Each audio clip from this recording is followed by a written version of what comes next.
So hello and welcome to the July 2023 instalment of this bugged up dead. Oh god, I'm so sorry, let me try that again.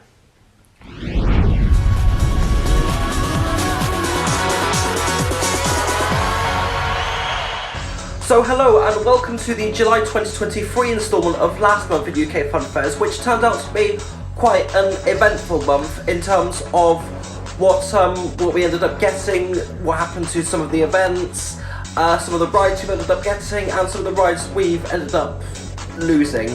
But that doesn't necessarily mean to say that they are gone from the UK forever. Maybe, hopefully they will come back, but we'll elaborate that more in the ride changes section.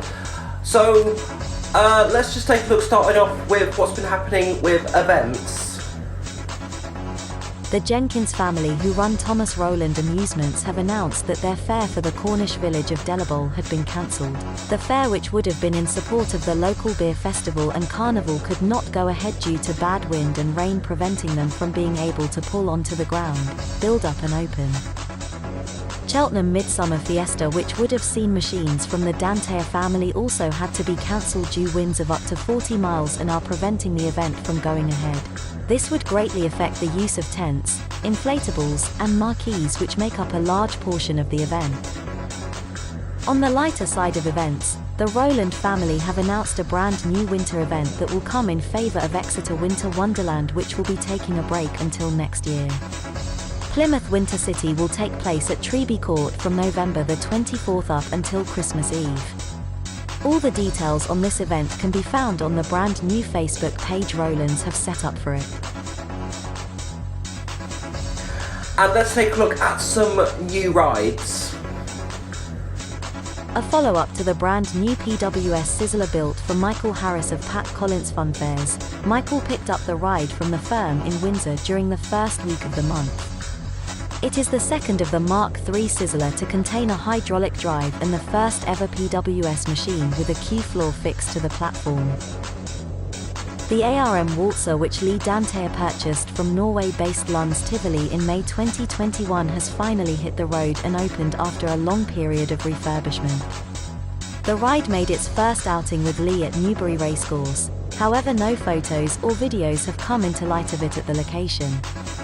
For the first since the end of 2021, we will finally have a Mondial Top Scan travelling in the UK. This one, called Space Roller, has been purchased by Emerson Edwards and Paul Hart from Jeremy Floyd in the USA. The ride, which is not to be confused with the Top Scan previously owned by James Mellors, will make its first UK appearance at Prince Funland and will hopefully be at back-end fairs and winter events. While this machine is due for Ireland, we wanted to give it a mention. A brand new outward-facing freak-out style ride from Czech Republican manufacturer Confolding Group. This one, called Lightning Style, was built brand new for Lewis Fox, who travels with Fox McFadden Funfairs. This is the first outward-facing ride of this kind ever to fall under Irish ownership. And finally, let's take a look at some ride changes that have happened. We are aware of reports of William Houghton's Huss break dance being exported.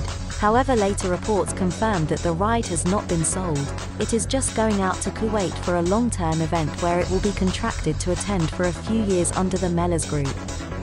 Speaking of the Mellors Group, after a deal fell through with James Evans purchasing the Reflex KMG Experience from Henry James Evans, the ride has been purchased the Mellors Group, but it hasn't been 100% confirmed where it will be heading off to. But the likelihood is that it will be Kuwait. Another ride purchased by the Mellors Group was the Zera flying carpet named Fliegende Teppich from Douglas Taylor behind Global Events and Attractions Limited. The ride will be used abroad, but whether it will be Kuwait or Saudi Arabia has not been confirmed. Dave Stanley has sold his roundup named The Limit to Darren Sterling. The ride, which was built by Stanley Thurston under the company Overall Engineering, will now be travelling in Scotland under the new ownership. Jordan Mitchell has sold his Remix Fairtrade Waltzer to Derek Charles Slater. The ride is expected to be given the DC Slater artwork treatment before it makes its first outing with the new owner.